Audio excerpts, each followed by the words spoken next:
Hey everyone, I am Mrs. Aukerman. I'm the business teacher here at the high school. I have grades 9 through 12. I teach office management, business management, personal finance, and capstone. The major question I've been getting this year is if we're going to have BPA. The answer is yes.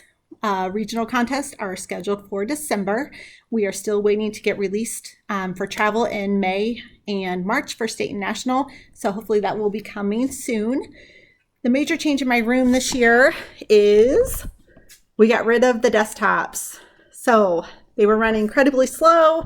Everybody has their own device. So we are going to use your devices this year. So you need to make sure that you bring your device every day to my class now. So I don't have any computers for you to use inside.